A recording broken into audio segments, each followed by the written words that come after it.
Salut à tous et bienvenue dans T'en penses quoi? Alors aujourd'hui, je vais aller retrouver Frédéric, Elliot et Nathan et on va parler d'environnement et d'écologie. Bah oui, c'est quand même un sujet hyper important aujourd'hui. Allez, c'est parti!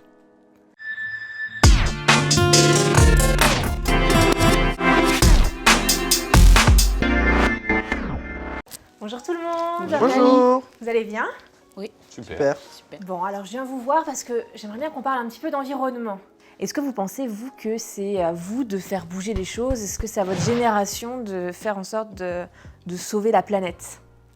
Bah, je pense parce que justement, on est dans une phase où c'est très important maintenant, vu qu'il y a la fonte des glaces. Il y a beaucoup de choses qui se passent dans l'environnement actuel et on est obligé, nous, de faire quelque chose pour ça, quoi. Parce que sinon, ça va jamais avancer, ça va jamais changer, ou il y aura jamais de. En fait, il faut que chacun ait le déclic, que chacun fasse quelque chose pour que ça puisse changer maintenant, quoi. D'accord. C'est une action collective en fait pour moi. Il faut que tout le monde, par sa petite action personnelle mise bout à bout, initie un espèce de mouvement de masse, si tu veux, et c'est ça en fait qui va inverser un peu la tendance et renverser la vapeur, parce que j'aurais presque tendance à dire que c'est à nous, mais c'est déjà trop tard entre guillemets. Enfin, c'est mieux vaut tard que jamais, mais on aurait déjà dû commencer. Il y a bien longtemps et prendre conscience de certaines choses et initier des actions aussi. Oui, moi de toute manière, là je suis d'accord sur ce qu'ils ont dit, dans le sens où on est quand même une nouvelle génération où quand même nos ancêtres ont vécu quand même un développement industriel, donc une dégradation quand même assez fulgurante en fait de l'environnement.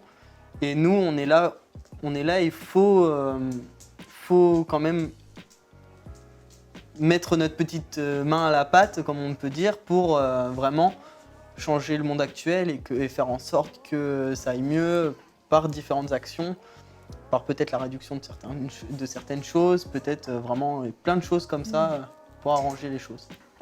Donc on parlait un petit peu des générations d'avant vous. Est-ce que vous pensez qu'ils étaient aussi bien informés que vous l'êtes aujourd'hui?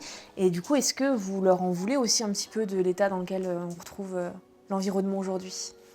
Je pense pas qu'ils étaient. Ouais, qu'ils n'étaient pas autant informés déjà et qu'ils se rendaient pas compte. Même aujourd'hui, il y a plein de choses à mon avis dont on se rend pas compte, des effets de bord en fait d'une action collective, du mode de vie qu'on a tous au quotidien, qui font que toutes les, j'allais dire semaines, mais c'est peut-être jours, il y a une espèce animale qui disparaît, il y a X kilomètres de calottes glaciaires qui fondent, etc. Mais eux, ils avaient encore moins la possibilité, je pense, de se rendre compte de ça.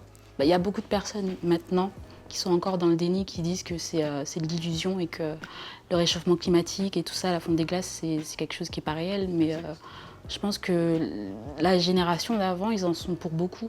Est-ce qu'il y a des choses que vous faites dans votre quotidien, selon vous, pour aider tout ça, ou il n'y a rien du tout? Déjà, j'essaye de limiter vraiment tout ce qui est consommation d'eau, électricité. Enfin, ça, c'est vraiment des premiers gestes que je fais. Quand j'habitais encore chez ma sœur, en fait, il y avait mon beau-frère était hyper centré sur l'environnement et tout ce qui était écologie ou bio. Et du coup, on faisait attention à l'électricité, à l'eau. Et maintenant que j'habite toute seule, au quotidien, c'est plus le tri des déchets, l'eau et l'électricité. C'est pareil, c'est des petites actions du quotidien, de ne pas laisser les lumières allumées, faire attention quand on part, les appareils électroniques en veille, le tri sélectif, même si on n'a pas toujours la garantie que derrière c'est bien recyclé, réexploité, etc. Mais si on fait même pas ça au minimum, en fait, déjà c'est compliqué parce que c'est le début de toute action à plus grande échelle qu'on pourrait faire. Est-ce que donc vous faites des choses, on fait du tri, on essaie d'économiser l'électricité, l'eau, etc. Est-ce que vous avez quand même un discours de sensibilisation autour de vous? Totalement. Ah mais en fait, c'est même venu... pour moi, c'est tellement naturel en fait. Des fois, j'ai des potes qui lancent ne serait-ce qu'une petite boulette de papier par terre. Et je vais péter un câble juste pour ça. Et je vais leur dire, ramasser, et t'as une poubelle là à 10 mètres de toi. T'y vas, tu le ramasses, tu mets à la poubelle. Mais c'est plein de petits trucs comme ça. Par exemple, il y a un truc que je déteste, c'est les mégots de cigarettes à terre. Et ils ont tendance à les lancer alors qu'ils sont encore allumés. Donc du coup, je les écrase et je les jette moi-même à la poubelle en fait. Puisque eux, même s'il y a une poubelle à côté... C'est toi qui le fais, tu leur dis pas Non du tout en fait, parce que du coup ils disent « Oh c'est bon, c'est une cigarette quoi, c'est rien ». Alors qu'une cigarette, ça pollue énormément quoi. les gens pensent pas forcément aux conséquences C'est ça. de tous les petits actes de la vie quotidienne Parce qui qu'ils ont sont pris aussi anodins que l'habitude ça. aussi. Ouais. Autant j'ai été mauvais élève sur des choses comme le triage, etc., qui sont, enfin, le tri, pardon, plutôt, qui sont arrivés assez tardivement dans mon mode de vie et auxquelles je fais attention aujourd'hui. Et des petites choses comme ça, c'est toujours des choses auxquelles j'ai fait attention quand même. Ça m'intéresse, ça. Pourquoi ça a été dur à venir le tri pour toi? Alors, parce que je pense que quand j'étais petit, j'étais dans une maison où c'était pas forcément en place. Donc ça n'a pas fait forcément partie, je veux dire, de mon éducation. C'est un peu méchant pour mes parents, mais c'était pas quelque chose qu'on faisait forcément tout le temps. De temps en temps, les gros emballages carton, souvent, ils partaient à la poubelle carton. Rien que la poubelle de mon bâtiment, il n'y en a qu'une seule. Donc on met tout dedans, quoi. Mais il n'y en a vraiment qu'une seule. C'est une noire.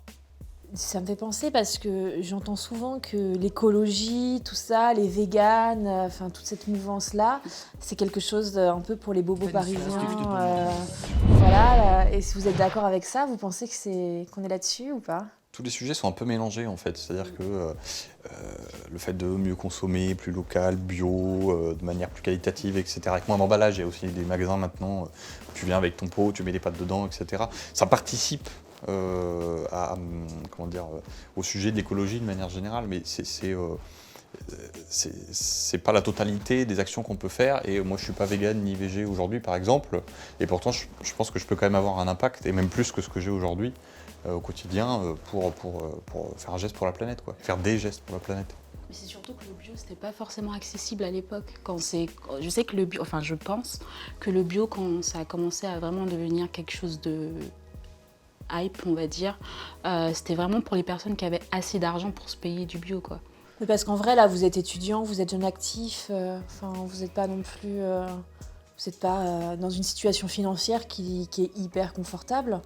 Du coup, pour vous, est-ce que ça serait pas plus facile, est-ce que vous trouvez ça facile d'accéder à ce genre de choses? Quand on est étudiant, on ne pense pas forcément aller au marché, par exemple, pour aller acheter des produits frais. On achète tout en conserve la plupart du temps.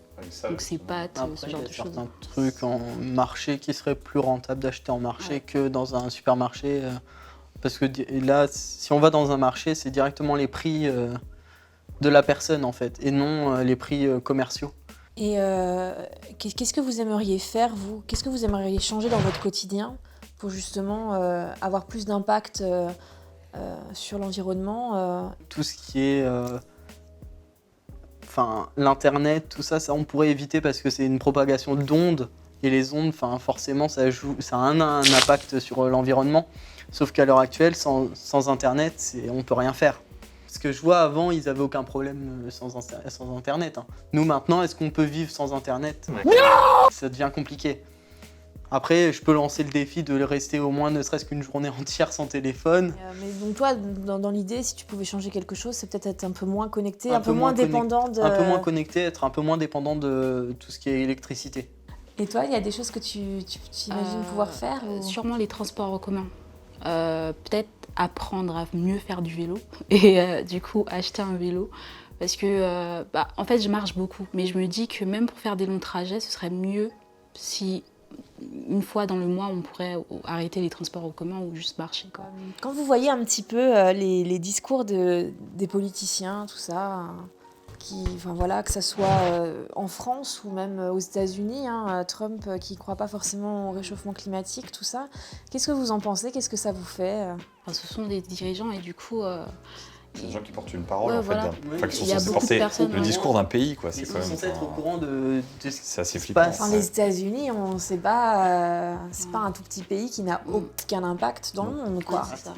Donc qu'est-ce que, ça vous choque, Ouais, quoi. énormément. Surtout Twitter, les tweets qu'il fait Trump, c'est aberrant en fait. Surtout en sachant que il est président d'un pays aussi grand et qu'il y a des personnes qui du coup l'écoutent énormément et qui tiennent des propos comme ça et qui nient carrément que le réchauffement climatique existe. Est-ce que ça vous décourage pas un peu? Non, pas du tout. Ouais, ça me décourage pas forcément à titre personnel, mais ce que je trouve hyper dommage est juste ahurissant, c'est que c'est quand même une des grosses locomotives mondiales. Et si eux s'engageaient, étaient vraiment les premiers à prôner le truc, en fer de lance, si tu veux, peut-être que ça pourrait justement pousser les gens à faire de même et les entraîner dans le giron. Or là, il est en train un petit peu aussi de détisser tous les efforts qui ont été faits. Vous trouvez pas ça un peu injuste qu'on vous demande à vous de faire des efforts individuels quand on voit qu'effectivement les grandes sociétés, elles font rien ou rien ne leur est vraiment imposé, quoi? Pour moi, si on nous demande de faire des choses déjà à titre personnel, faut déjà que les grandes sociétés, les personnes qui ont quand même un grand pouvoir fassent les choses de leur côté et montrent l'exemple. Le problème dans ça, dans le fait que ce soit à nous de faire les efforts, c'est surtout qu'on n'a pas forcément les moyens pour justement changer la donne et faire en sorte que demain, chacun ait un impact plutôt favorable sur l'environnement. Donc, pour une grande entreprise qui va surpolluer ou polluer avec une quantité juste phénoménale, il va falloir 1 million de nos actions conjuguées pour juste équilibrer la balance, quoi. C'est un peu ça. Et c'est là aussi où nous on se sent un peu démunis, on dit ouais, j'ai beau faire mon petit tri sélectif et faire des petites actions pour la planète, en fait, c'est mis à mal par des actions quotidiennes de grosses sociétés. Voilà. Qu'est-ce que vous imaginez là dans les 20 prochaines années pour l'environnement? Qu'est-ce que vous aimeriez bien voir ou au contraire, qu'est-ce que vous avez peur de voir? je pense que déjà, ce serait un miracle que la Terre reste telle qu'elle encore 20 ans. Parce que tout commence à s'enchaîner et tout est plutôt rapide. Du coup, je sais pas, je pense pas qu'on sera encore là. Parce que justement, il y a énormément... J'espère, mais avec l'évolution et les intempéries et toutes les catastrophes naturelles, j'espère que ça va pas exploser bien avant, quoi. C'est aussi à nous de nous préparer à des transitions dans la société, des transitions dans les manières de vivre, etc., qui vont à un moment nous être imposées parce qu'il n'y aura plus de viande, parce qu'il n'y aura plus de pétrole, parce qu'il n'y aura plus de ceci, cela. Et en fait, on le sait plus ou moins que dans notre durée de vie, qui va être de 80, peut-être 100, si on arrive à l'augmenter ou plus dans les années qui viennent, mais de se préparer à un jour devenir végétarien, à un jour ne plus du tout utiliser de voiture avec du pétrole, à un jour ceci, cela. Ça va au-delà de ça en plus, parce que moi je regarde un documentaire il n'y a pas longtemps qu'un ami a réalisé sur les jeux vidéo et en fait sur l'impact écologique du jeu vidéo en expliquant qu'en gros c'était l'un des premiers trucs qui allait disparaître parce que globalement ça polluait énormément et que ça demandait beaucoup trop d'énergie et que finalement quand tout ça allait décliner, le jeu vidéo ça serait quand même l'un des premiers trucs qui partirait parce que voilà, c'est comme ça. Et vous imaginez ça, vous, une vie sans jeux vidéo, sans smartphone, Sans jeux vidéo, oui, ça je peux. Je joue pas, quasiment pas. Donc oui. C'est pour ça, c'est facile. Ouais, c'est quand même la première industrie ou une des premières industries culturelles après, dans le monde. Sans téléphone, ça peut être compliqué. Est-ce qu'il y a un truc, on va terminer un peu là-dessus, est-ce qu'il y a un truc que vous... Parce que là, je vois que vous n'êtes pas forcément dans une démarche militante pour l'environnement, même si vous faites beaucoup d'actions individuelles, etc. Est-ce qu'il y a un truc pour lequel vous deviendriez militant justement pour le défendre? Je sais pas... tu parlais des avocats, moi j'adore le guacamole, tu vois, et j'ai très envie que mes petits-enfants ils goûtent un jour du guacamole. Alors je sais pas si je serais prête à le faire, mais peut-être, imaginons que dans 20 ans, je serai là avec mon épée en train de dire non, ne touchez pas aux avocats. Voilà, est-ce qu'il y a quelque chose comme ça que vous voudriez à tout prix sauver pour pouvoir le transmettre et vous pourrez dire, tu l'as dans tes mains parce que je me suis battue pour ça. Ouais, j'ai même projeté sur un truc comme ça qui pourrait disparaître parce que si je parle des voitures, les voitures vont se transformer, parce que si je parle des smartphones, peut-être qu'ils vont se transformer aussi, etc. Mais tout à l'heure, je parlais de la question du suremballage. Ça, au contraire, je militerai avec grand plaisir pour la réduction des emballages de manière générale, parce que ça me tue au quotidien de commander, et même, je veux dire, rien que le fait de commander, ça a déjà une empreinte carbone négative, mais quand je commande un truc sur Amazon, une clé USB, et que ça arrive dans un carton comme ça, déjà, moi, c'est... Non. Tu garderais une preuve d'un carton d'emballage en disant regarde, j'ai milité pour que ça disparaisse. Ça n'existe plus. Ça n'existe plus. Au contraire, ce serait la déforestation, je pense, ou la fonte des glaces. Parce que c'est vraiment très important. On vit pas sans arbres, parce que les arbres produisent de l'oxygène. Donc je pense que ce serait, si j'en ai la chance un jour de faire du bénévolat, ou je sais pas, en Amazonie ou Amérique du Sud, je me battrais pour ça. Tu sais qu'il y a un moteur de recherche aujourd'hui qui s'appelle Ecosia, où justement, plus tu fais de recherche dessus, Ouais, ouais. bah, au bout d'un moment, ça plante un arbre. Alors, est-ce que c'est vrai ou pas Ça donne un peu plus de marge de manœuvre à titre personnel pour aller faire des actions comme planter un arbre à l'autre bout du monde, quoi. On ne peut pas les faire nous, sauf si je prends l'avion avec des graines, etc. Mais je veux dire, pouvoir participer comme ça, c'est des actions collectives en fait toujours. Mais D'accord. c'est la possibilité depuis chez nous, de notre petite échelle, d'avoir des fois un impact à l'autre bout du monde. Et bah moi, les causes animales, tout simplement. Ouais. Pas forcément les chiens, enfin les chats, tout ça. C'est pas forcément ces animaux-là, mais tous les animaux en tout genre, surtout les animaux en voie de disparition. Faire en sorte que mes futurs enfants, tout ça, mais même mes futurs petits-enfants et tout ça, puissent un jour peut-être se balader dans une zone sauvage et voir des animaux qui étaient en voie de disparition et en grand nombre, pouvoir dire j'ai milité pour ça, j'ai réussi et voilà. C'est vrai que les animaux, c'est quand même quelque chose à préserver, quoi. C'est... Mais lui, il a très envie d'être préservé aussi, ouais, hein. tout à fait. Ouais. Bon, bah écoutez, merci Voilà. beaucoup. Merci Voilà, à on tous. se retrouve Bah, bientôt. merci. Allez, à plus tard. À plus tard. Plus tard.